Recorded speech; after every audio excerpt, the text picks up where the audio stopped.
What's up, y'all? Welcome back to another week of the Maryland Made podcast. As most of you should know by now, it's Sophia here to host. The Maryland Made podcast provides timely, relevant, and practical information to empower student athletes to explore their potentials and pursue their passions. We have a very special guest joining us today to discuss identity as a concept, as a journey, and as a practice. Everyone say what's up to our fearless leader, Resa Lovelace. We asked Resa to join the podcast as an inclusion strategist expert and why diversity, equity, inclusion shouldn't just be buzzwords. She'll also touch on why it's important for us to create inclusive communities where individuals can show up as their authentic selves. Normally, this is the time that we have our guests share a little bit more about their background, but since many of our student athletes know you, Resa, why don't you just tell us more about why you created RBL Theory, how your consulting firm fits this conversation today, and then how it impacts your role and the work that you do at Maryland. Well, good morning, Sophia. I know this is a little recovery from us. We had a late program last night, so glad to jump on the podcast super early this morning. So why RBL Theory was created was really thinking about how we can create inclusive communities across athletics and really beyond athletics. When I was at the University of Oregon, I realized that there was so much work to be done and had an opportunity to create a lot of educational programs, but also campaigns at that institution, and thought, what is the next iteration of this? Because I think at some point I got calls from different people across the country, and they were like, can you come to my campus and do some of this work? And I didn't really think about it as a platform or a business. I just thought about like, this is impactful work that needed to be shared. And so I think that kind of, planted my feet to say, this is the work I should be doing. So I think as a lot of us kind of sat in 2020 and thought about what we were seeing across our country, but also what would happen with many people's jobs, I think I had an opportunity to sit back and think about what is it that I want the next iteration of maybe my career to be. And so I think I also wanted to own something that was mine, that nobody could take from me. And so that's really at the point where I did actually submit the paperwork, in the words of LLC Twitter, was able to go ahead and put my paperwork in the state of Maryland. And it really has continued to really grow. I think people, when they see that it is more than just a human, that there's an operation behind it, they put a little bit more finances behind it. They trust it a little bit more. And so I've been able to work with larger companies outside of athletics, but also some major conferences within athletics. And so the last 6 years, I would say, has been a roller coaster, but it's been some really great time, some really great work, and some really great individuals to work with as well. And how this relates to work that I do at the University of Maryland, I think for me, I'm always coming from a lens of inclusivity and belonging, right? I think, specifically in the work of student athlete development, we are working boots on the ground with all students, and they're coming from different backgrounds, right? I also think about really in student athlete development, how we're oftentimes measured by the work that we do with revenue generating sports, which is typically where you see a lot of Black and brown bodies, a lot of first generation students, a lot of international students. And so, for us, they may not show up in our cohort-based model programming, but they show up in our offices to have one-on-one conversations, because maybe there isn't a comfort level to show up at our business, quote unquote, professional programming. And so one of the things I like that we've been able to do through some of my influence is show our students that you don't have to show up in business professional, right? You can show up as who you are. And if that means that you're showing up in basketball shorts and a t-shirt, like, I don't care, because at the end of the day, you're retaining the knowledge that needs to be shared so that you can go and be who you want to be and do the work that you want to do, which is why that's our motto with the Maryland Made team. I love that. Do you want to talk a little bit about, I guess, the intentionality or thought behind why RBL Theory as like the name too? Yeah, so really thinking about my initials. So I wanted something that centered who I was. I often, when I sign things, just sign with my initials. And so that kind of made it easy for me. And really the theory part is just thinking about there are tons of theories that are out there, right? And so now I'm able to express it through my lens and my thought. And so that's really the two ways that kind of started.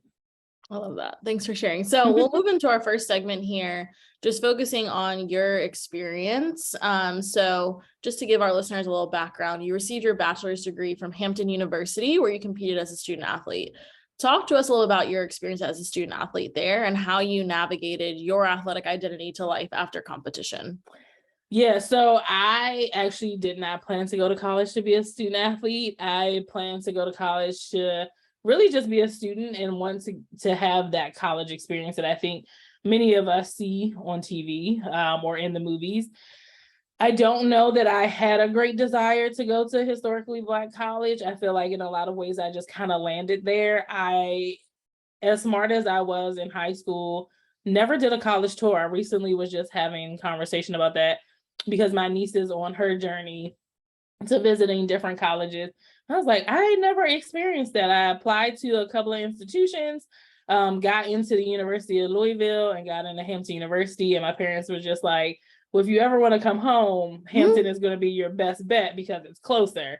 And so that's really how I landed there. But I will say, kind of thinking back on it now, I'm grateful that I did land there because for 4 years, I was surrounded by a majority of my peers and professors who look like me. I don't know that I would have had as much success academically or community-wise if I didn't land at a HBCU. And then really the student athlete piece of that, what I love also about Hampton is that when you are a first year, they give you a big brother or big sister. I fortunately landed 2 great big sisters and they get to know who you are. And so I was just like, I played sports in high school, grew up playing basketball and bowling. And she was like, well, we have a bowling team. She did not know that it was an NCAA sponsored sport. And so I actually walked on my freshman year. And by my second year, I was on full scholarship, right? And so again, I now have that experience when I'm working with our students who are walk-ons that transition into scholarship athletes to be able to say, I know that journey. And really, again, because I didn't go to college thinking I was going to be an athlete, I don't know that I was rooted in the athletic identity that, some of our students that we work with day to day are. I knew that when I went to college, I was going to major in sports management. I never changed my major because I knew that I wanted to make an impact for women in leadership positions across athletics. Shout out to Pat Summitt, rest in peace. But she was the model, the standard, when I was growing up. And so she was really the only person that we could put on a pedestal to see women in leadership. And if you ask my professor to this day, who still works at Hampton, I was the only person in his class who ever wrote about women in leadership from an athletic perspective. And so, again, thinking about that impact from that part of my identity, I wanted to make sure that as I navigated this space in whatever way I was still connected to athletics post-college, I wanted to make sure that women still had their space and still were able to be in some of these athletic director positions that we're seeing today. So that really, for me, was the beginning of, I think, this journey that I've been on. Yeah, that's really cool to hear. And I think also understanding that wasn't your initial identity when you walked onto campus, I think does provide a really unique perspective and really highlights a lot of the work that I feel like we're doing at Maryland Made, where we feel like we're centered more in like the student affairs, student life, as opposed to just only sitting in the athletic department or which sometimes can feel very siloed to students when they get on campus. Yeah, because they need to know that, yes, athletics in general could give you your entire experience. But is that all the experience that you want to have when you're on a campus of Maryland size?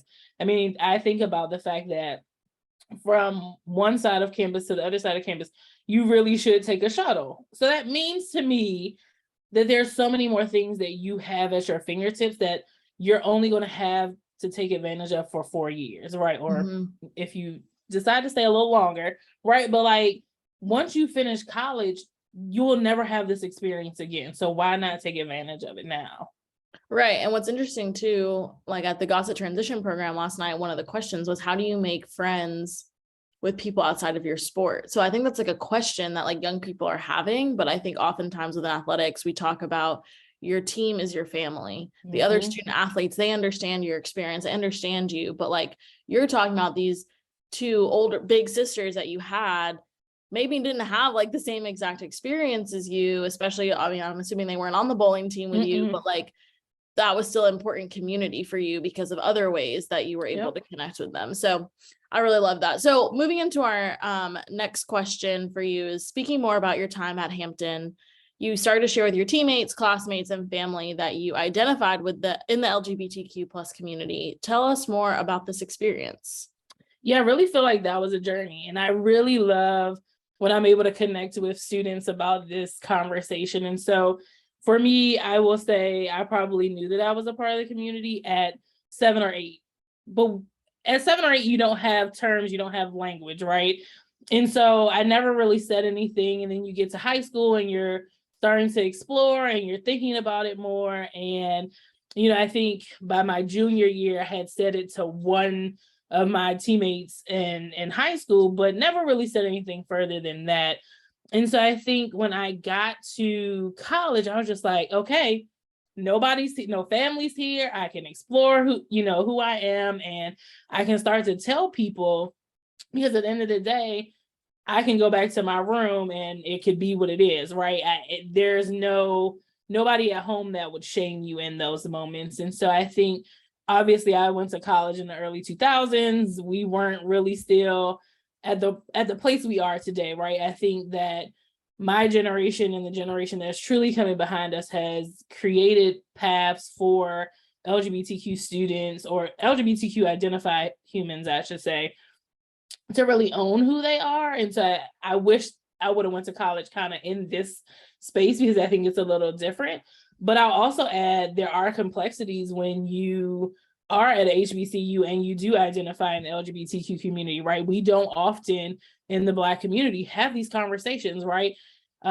You will often hear people say parents may sometimes love their child who has killed someone more than they would love their child who identifies in the LGBTQ community. And that's a hard pill to swallow, because you would rather love somebody who harmed someone than just because of who they are and who they choose to love.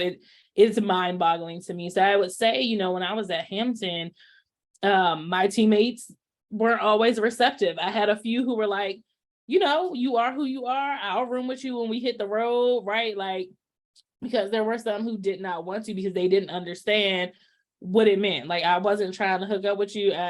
My brain wasn't thinking about them at that time.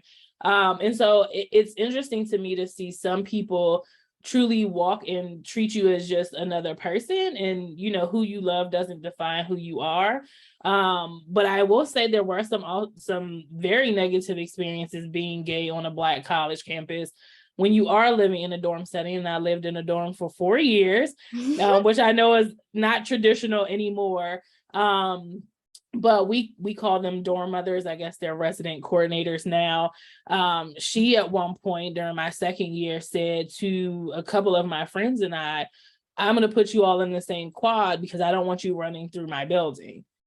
And I was just like, tell me more about this, right? Because again, back then the mindset was, you're going to be trying to hook up with everybody that's in this building. And our mindset was, we're just trying to be just like any other college student. If it happens, it happens, but that wasn't anybody's goal. And so that was the first time I really felt like I was confronted with like, this is how society may see me. So very interesting times that I feel like at the end of my experience, I was able to create a community, still close to some of those folks that were there during my time who do also identify in the community, but also got to see like some friends who weren't necessarily in the community then recognize who they are now and can understand some of the trauma that actually went on while I was at that campus.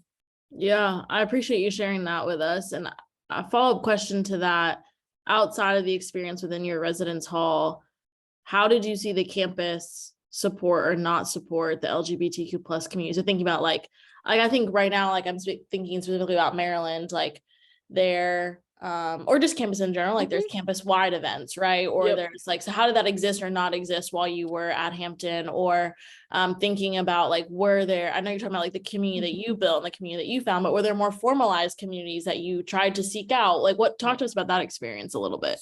So we didn't have any on-campus events, right? I think what you see at some of these PWI schools is that they have an LGBTQ center, right? Most historically Black colleges don't, right? And in a student affairs perspective, they're more prone to support initiatives from like our student leaders group or all of our historically Black fraternities and sororities. I feel like those were the two pieces that were lifted along with athletics.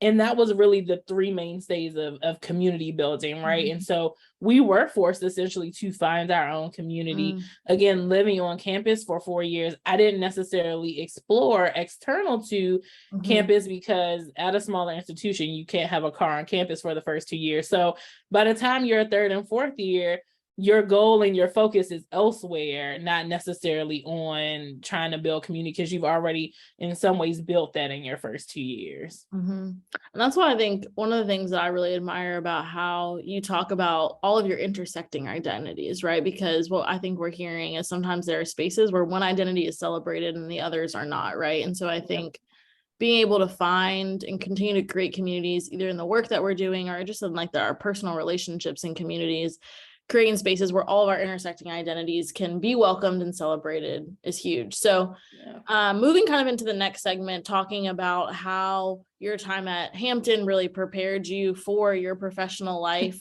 Thinking about the LinkedIn post that you recently wrote about your journey to year 13 in college athletics. Congratulations, 13 is big. I feel it doesn't feel like 13. I feel like I don't look like I've been in. No, and 13 people, I feel like people say 13 is like an unlucky number, but I feel like this is the lucky number. So in that post, you mentioned a lot about your authentic life, living an authentic life, your journey to that. So how did you get to that point?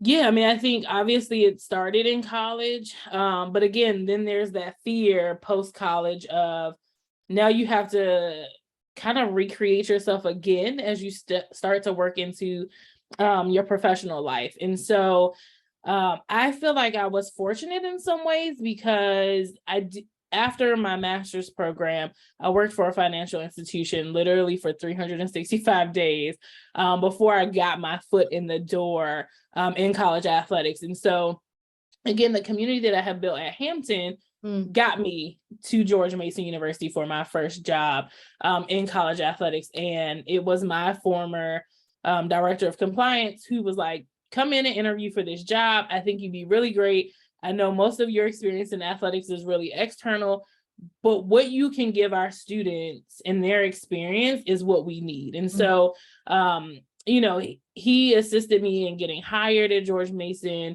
And I learned very early on in my tenure that someone on our staff, I won't name names today, had essentially outed me to a few folks, right? And so I am a new professional and I'm not really quite sure how to receive that, right? Because again, I should be the one who should be able to tell my story. And so I knew at that point that I wanted to control my narrative. So I got ahead of it, right? And was I really excited to come out in the first 6 months of my job working in this space? No, but I also knew that I didn't want that person to continue to exploit me in ways that would hinder me from building relationships with, whether it was with people internal to our athletic department or people on our campus, right? Because as we all know, any job or specifically in athletics is really about relationship building. And so if you're harmed before you even get a chance to walk in the door, you're working at a deficit. And so I started to own that story and own my own narrative. And what it did was it ended up hurting that person because then people got to see that person for who they were, right? It wasn't about genuinely expressing to people that, hey, this is how this person identifies, make sure that your language is correct. It was, I'm telling you this so that you may decide not to work with this person. So it was interesting because I worked there for 4 years, still having to deal with this person, but they kind of ostracized themselves And I was able to build great relationships, and my career has blossomed. And I will say that that person hasn't had as much success, right? Because they saw that person for who they were. And so I think me being able to control it at that point really centered how I moved forward. And I've obviously had interviews at other organizations as I've moved through my career. And, I again had some honest conversations with people I trusted to say, hey, because of how you show up, that institution may not be the best fit for you. You may not be able to share who you are holistically in these spaces. Is that a space that you want to go? And you never think about it because it's not, again, always on the forefront, but like, I was thankful that people had those conversations, because I don't want to be in settings where people don't want me to be who I am. And so I think those experiences, I try to tell those stories with our current students, my former students, so that they know what to look for when they are looking for careers or they are looking for organizations to work for. Yeah, definitely. And I think also what you shared is so important for people who don't identify in the LGBTQ plus community, but either consider themselves allies or are working toward being allies of that community, is how the questions and like the intentionality of your language can come off as either gossip, like harmful gossip, or really what you were talking about is like ways to like make sure you're actually creating an inclusive space for somebody to show up as themselves. And I think oftentimes allies of that community or people who are really, trying to understand how their relationship with the LGBTQ plus community don't understand how to navigate the language that they use. So I think that's really important that you shared that. And kind of going back also to what we were talking about earlier with the intersecting identities, want to learn more about some of the challenges. You already talked to them a little bit, but learn more about the challenges you face working higher ed, college athletics, with all the different identities that you have, right? Being a woman of color, LGBTQ plus woman of color. How did you think about some of those ways that could potentially hinder your career?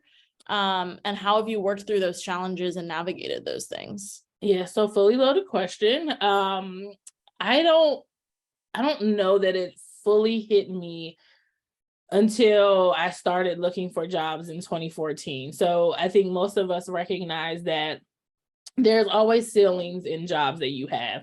And so I spent 4 years at George Mason University and was trying to think about like, what's next? And so, through conversations with peers, through conversations with mentors and just people in the business, I started to think about, how am I supposed to show up? Because I had no idea, right? I am masculine presenting.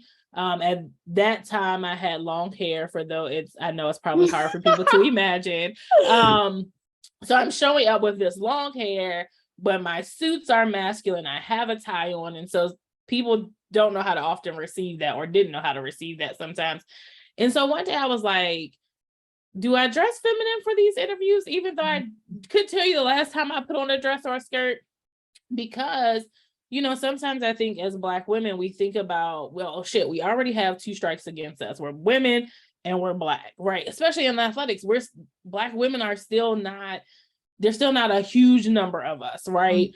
Women, I think our numbers have continued to grow, but at that time in the early 2010s, like, still wasn't a strong number. And so in my head, I was like, okay, I have 2 strikes against me. Now you add this 3rd strike against me because I'm in the LGBTQ community. Like, I've now struck out. No one is ever going to hire me. I'm going to stay in this job for the rest of my career. What does this look like? And so I started to have this mind shift of like, it's not 3 strikes, right? It is 3 opportunities for someone to hire me because they need me, right? Like, you need someone like me on your campus because I have all these intersecting identities, because most of our campuses have 300, 400, 700 student athletes. There is got to be at least a handful of them that identify specifically in the way that I do. And what are we doing for those students on our campuses? So I started to have a mind shift of like, it's not 3 strikes, I'm out. It's 3 opportunities for these athletic departments to hire me, to say, we see you in our student athletes. We need you on the forefront with our student athletes so that they can see themselves for who they are. And then they can then utilize that and empower themselves to do that in other spaces. So it was really a mind shift for me, because I didn't want who I was or who I am to to continue to be a challenge. I think other people may see it as a challenge, but for me, I'm like, nope, you're going to hire me. I'm going to be successful because my track record says so. And there's no reason you shouldn't want to hire me. But for those who still are a little leery because of those intersecting identities that I have, if you don't want to hire me, great. Because that's not a space I want to be in, right? Which also means it's not a space our students should be in. And so those are to our campuses, right? How does this affect me? I think you froze for a minute.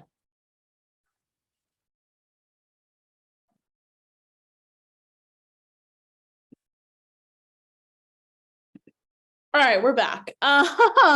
So, and I think one thing that you're, just to add on to what you were talking about in that last piece, is I think that's also encouraging students to understand that your identities don't have to be barriers or hindrances. I think oftentimes, especially student athletes, right, they focus in this mindset of things I need to do to get better, right? We talk about this all the time when we talk about strengths with students, right? They always think about their strengths because they're used to hearing people tell you, you need to spend extra time in the weight room, on the field, on the court, whatever, working on this thing. I think the same thing is true to identities, right? Like we are often told you need to navigate the world differently because of different identities you may hold. And I think student athletes specifically continue to carry that deficit mindset.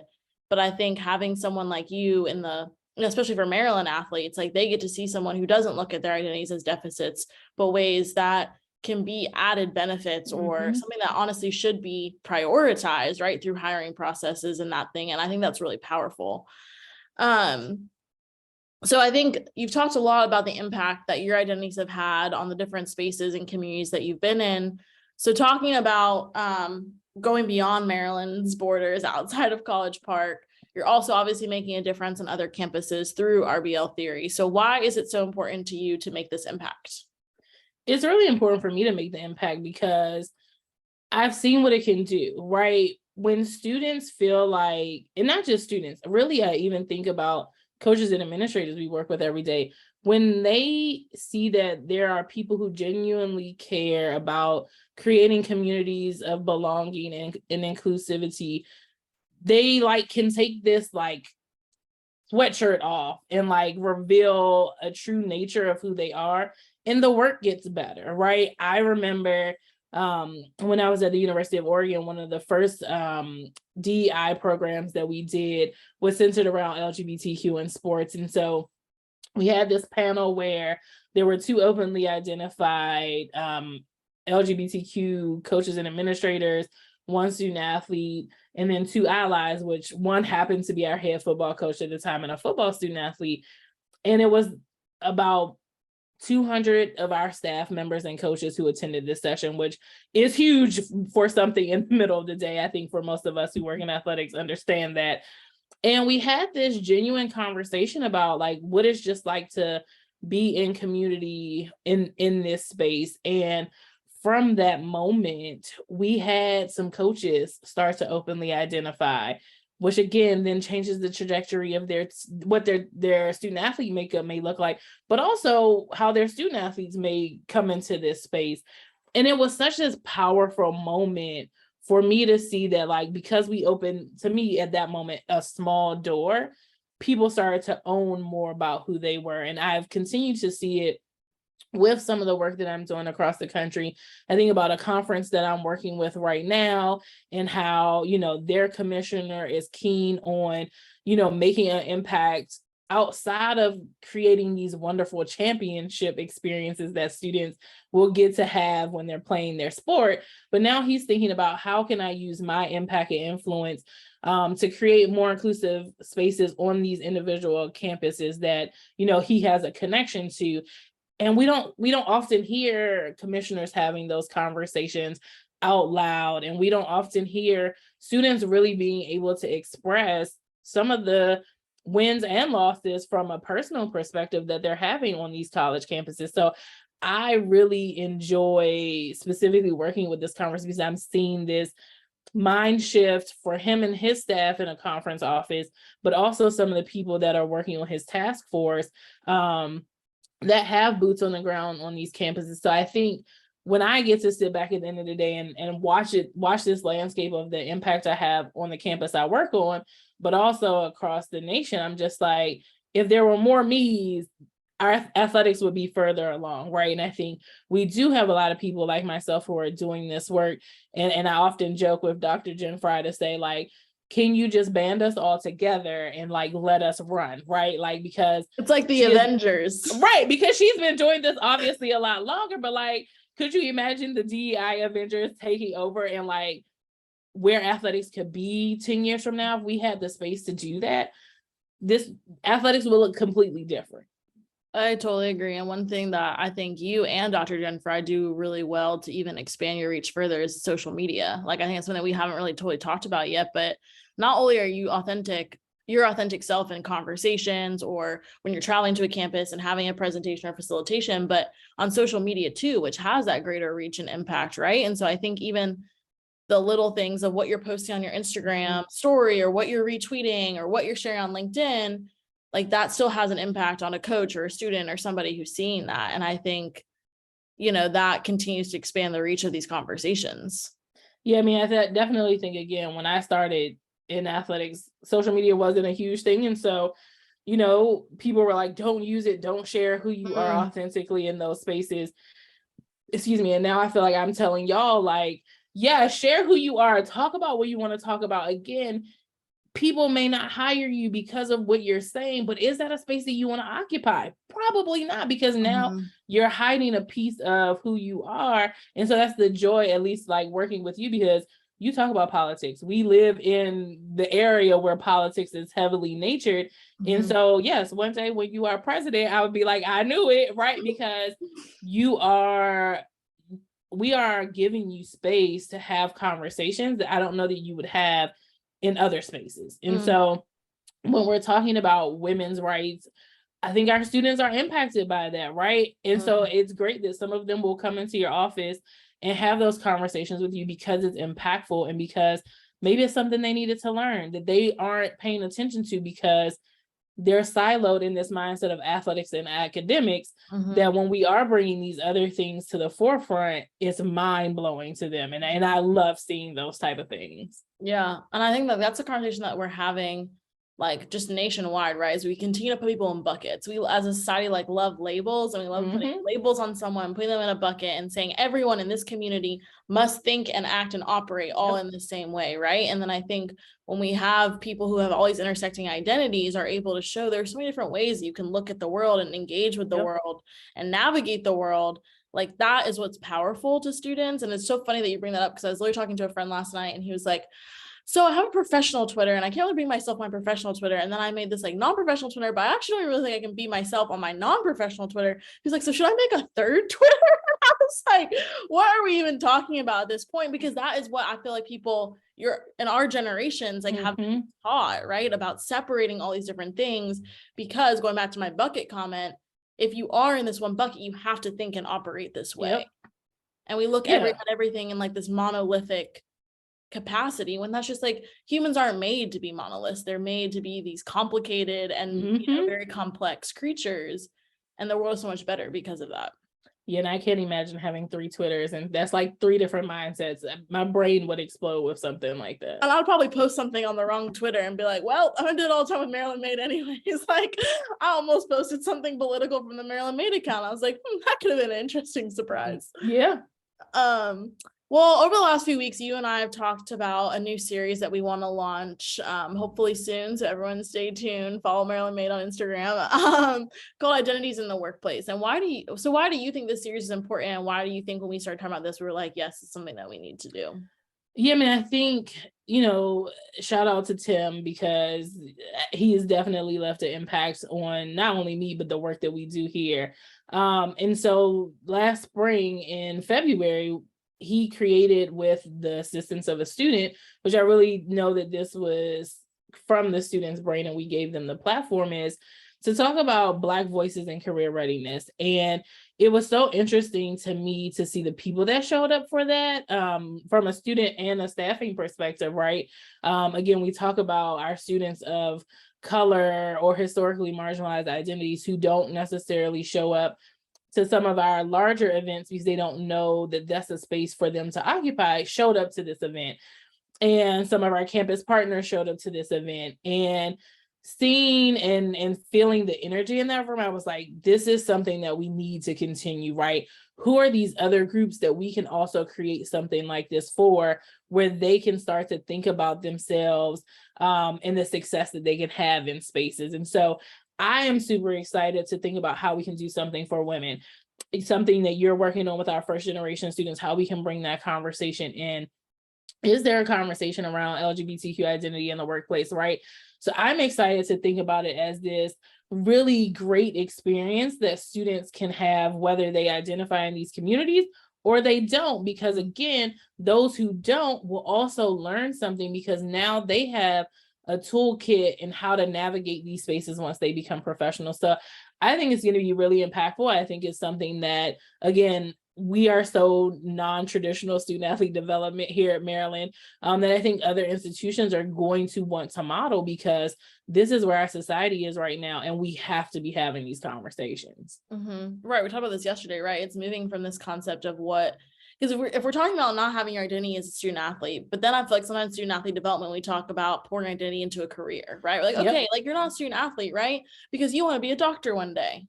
All right, well, that's also just as harmful, right? To identify someone who is now just going to be a doctor, right? So I think this concept of like how your identities are showing up in the workplace, and I think maybe this is a catchphrase we should implement, is how identities are made for workplaces, or how workplaces are made for identities, right? Like I think like oftentimes we try to fit ourselves, and I'm sure you have had personal experiences, into certain boxes or rectangles, circles, triangles, whatever, but like that's just not how we can operate, right? And so I think that's really important. And I mean, going back to the That Ain't P event, like someone actually did a PhD. I was helping a PhD student with her research last week. And one question she asked me is, what's been the best DEI educational experience you've had? And I was like, we often think about sitting in like a lecture hall with like the chief diversity officer, going reviewing like all these different like DEI terms and microaggressions, macroaggressions, whatever. But like the true, I think, life-changing DEI educational experiences are when we have events like this,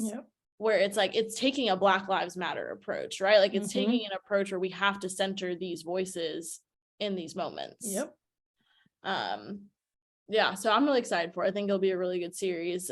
Moving into our third segment of advice to share, I'm going to add something to this question that we didn't necessarily have written before. But if there was one thing you would tell a student athlete who might be struggling with their identity as it relates to sexual orientation or gender identity, what would it be? And I'm going to add to that, what would you maybe even tell your 18-year-old self? You know, like think about that student athlete as your 18-year-old self, and what would that advice be? Sophia, now you know I'm an emotional human. You can't just add stuff like that to questions like this.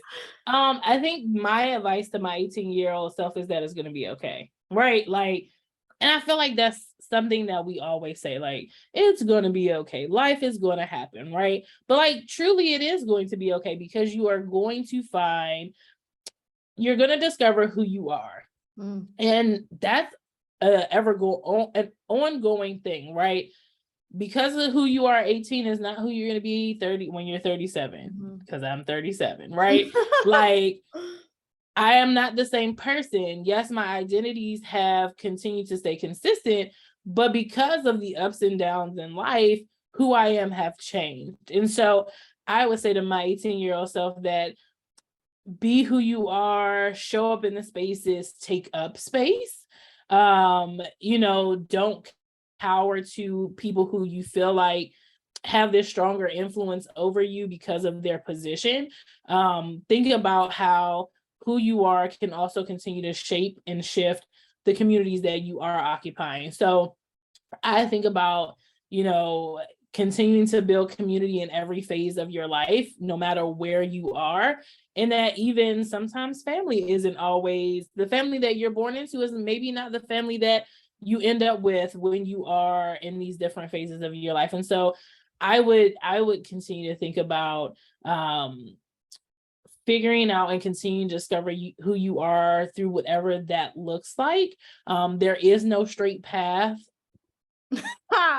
Unintended. Right, on this journey, right? Like, it's going to look different for everybody. So what my path look like may not look like what your path looks like. What Sophia's path looks like may not be what your path looks like, but own that experience that you're having.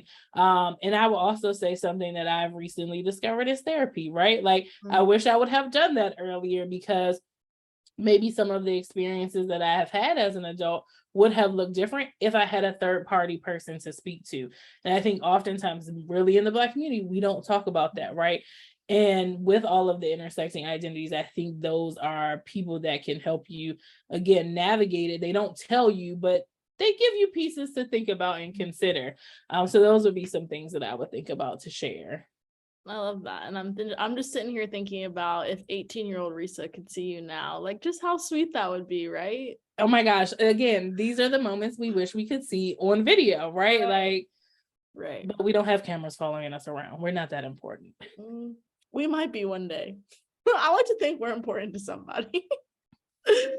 Well, I'm really excited to hear your answer to this question specifically. So what is one thing you'd like to share with coaches and administrators about working with student athletes who are in their self-discovery phase? So like, I think back to like the height of summer of 2020, right? Where we were taught, like social media was saying, coaches, administrators, you need to be talking about the Black Lives Matter movement with your student athletes. You need to be talking about the murder of George Floyd with your students. Like, you need to be having these conversations. And I think we saw that happen, but also not happen, right? And so I think as we continue to talk about identities and how coaches and administrators and coaches, because they spend so much time with their student athletes, right? They have the most, arguably the biggest sphere of influence. Yep. What advice would you give them, or what would you share with them to navigate these conversations?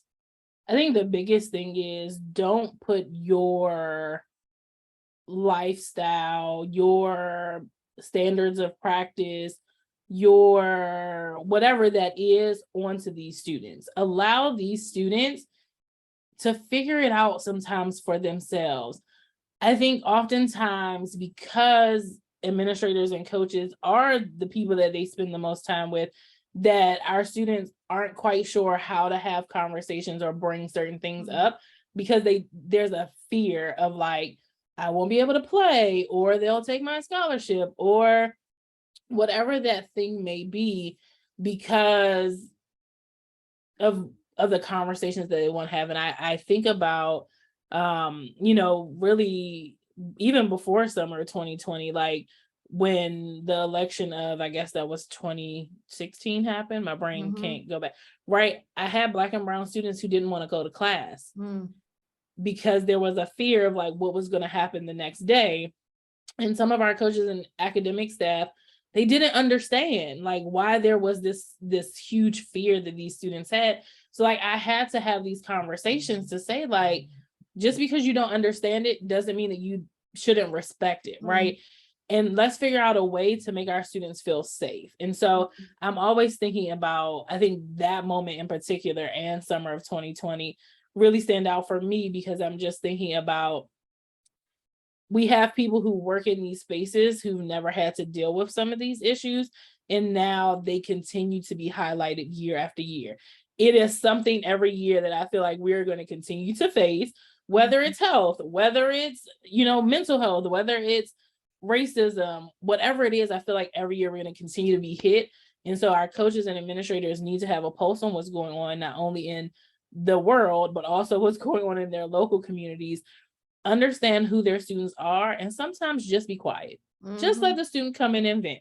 It may feel like a personal attack on you. It's not. They just don't know where else to go. And I'd rather have a student come in my office, cuss up and down the wall because they don't know what else to do with this energy and anger that they have, than for them to go do something that would harm themselves external to the control we have. So I really think it is, don't put who you are on them, but also give them a space to voice who they are, and just listen. Right. And I think, I'm sure, actually, I would love to know how many times probably a coach or administrator said to you, well, my students don't want to talk about this.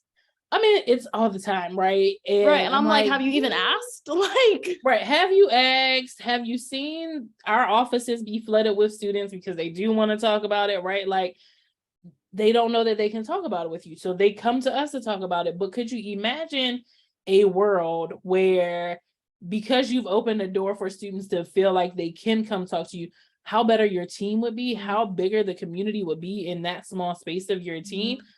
again, light years ahead, but things we're not thinking about or doing. Right.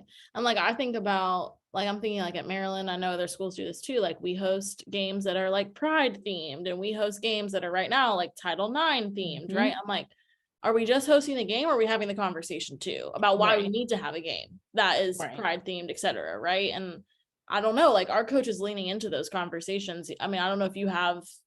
Yeah, I mean, I'll definitely say, which again, shout out to our gymnastics team, because I feel like not only do they show up in various spaces, but I feel like they are also on the forefront of things. And I think that's because of the culture that Brett and JJ and Aaron have created, where they did host the LGBTQ Pride meet last spring, and they had education before the meet, and the students were a part in collaborating to create the environment that they wanted. And I'm like, I don't know that we often have games, or our students are allowed to have influence on how they wanted to look and feel. And they also had education prior to. So like, I hope that that is the standard. I hope that that is the model. I can't say specifically, but I know in that moment that that was how they did it. And I thought that should be the standard practice across every institution, because their students, once they understood, were able to give more because they understood why they were doing it, and the support, right? Right. Yeah. Celebrated, not tolerated. Yeah, exactly. Well, we'll move into our last section here, rapid fire. I love this section because you have to give me your answer, whatever first comes to mind. If it's not, if it's not normally what you would say, if you had a couple minutes to think about it, shout out Sydney Strong, who always takes a few minutes to think about her answers, but whatever first comes to mind. So, favorite project related to identity that you've worked on? Be Oregon campaign when I was at the University of Oregon. Okay. Which still lives today. Okay, so you give us like a 30-second why. Why is that your favorite? Why? Because it continues to influence, and students own it now, right? I think when I got there, administrators were putting it together, and we were creating the education and what it looked like in those game environments. And now I'm watching from a distance, and I'm so proud to see that students are owning it and showing the intersecting identities that we talked about today in this large fashion, that it just gives me pride to know that people are still leaning into it, and they're still, moving the needle. It wasn't just a thing we were doing. It becomes a part of the culture. I love that. Favorite LGBTQ plus pride gear that you own / wear? It would be the shirt I have on today. So if you're listening to this, tap into the YouTube, but it says "Celebrated, Not Tolerated." It actually is from a minister in Kentucky, Black woman, who is a part of the LGBTQ community, and she created this shirt. And I just love it because, again, I don't want to be tolerated. I do want to be celebrated. And I just love that it was a minister who created it. Yeah. Maybe that's part 2 of this, is talking about religion on top of all of this, because that's a conversation lots of people shy away from. So, one word to describe how this conversation made you feel. Can I say 2 words? Excited and supported. Okay. That's where I'd land. I think excited because I hope the people that listen to this gain something from it, and supported because I know it's going to continue to build more community for everyone. I agree. I put this one on here because if anyone walks down your hallway, they know you're playing most likely Hamilton. Actually, Hamilton over the last couple of weeks, Hamilton pretty loudly. So I just feel like that's part of just you showing up as your authentic self, right? But what is your song on repeat right now? So I'd say this has been my song on repeat for a while, because I just think that Dan and Shay are phenomenal. And I love country music. So yes, I love a little bit of everything. My Side of the Fence would be the song on repeat. But yes, Hamilton is often on in my office. I like it. All right, last rapid fire question. Similar to what the other one, but there is a different twist to this. What is the favorite piece of clothing that you own that helps you express yourself? I'll go with my Support Black Colleges hoodie. So again, in a space where I went to an HBCU, and in some ways HBCUs continue to take financial hits because our country doesn't understand why they need to exist. I just feel like I have to wear that to show support, and hope that our young Black and brown sisters will go to these institutions. I love it. Well, before we wrap up, can you just share with our listeners, what can they be doing to support historically marginalized communities? We talked about a lot today. We talked a lot about what people can be doing to create different communities, facilitate different conversations, be mindful of the language that they're using, be more present for the students that they work with, just maybe friends or people in their lives. But yeah, what would you like to share with our listeners about how they can support historically marginalized communities? Listen, I think it's very important that oftentimes people are listening to answer and not just listening to actually soak in what's happening. So listen, pay attention. There's so much happening in our world today that yes, it is oftentimes sad and depressing, but if we aren't paying attention, we aren't in the know. And then 3, just be supportive, right? Like, people are going through a lot of things, and just as much as you want someone to support you through what you're going through, you have to support really our historically marginalized communities, because the world wasn't set up for them. And so you need probably to spend a little bit more time in supporting them, so that they feel that there's a little bit more equal footing in some of these spaces. Yeah, definitely. I think that's great. Well, in closing, the Maryland Made team would like to acknowledge that October 11th is National Coming Out Day. National Coming Out Day was inspired by a single march. 500,000 people participated in the March on Washington for Lesbian and Gay Rights on October 11th, 1987. On this October 11th, National Coming Out Day will continue to raise awareness for individuals within the LGBTQ plus community and champion the idea that homophobia thrives in silence. On this day, many people who identify as LGBTQ plus will come out, a term stemming from the phrase "come out of the closet" to friends or family about their sexuality, which is a very big moment. Well, Resa, thank you so much for taking the time to speak with me. I know that I can speak on behalf of all the student athletes and other staff, and specifically the Maryland Made team. Just thank you so much for showing us how to be our most authentic selves in every space we occupy. I know it's made a huge impact on me, the way that I show up in my professional work, but also how that helps me just tie those two pieces together, my personal and professional life. So Yep. Thank you so much. It was great to speak with you. Happy we got to get you on the pod. Yeah, this was fun. All right. See you all next time. Have a good rest of your week.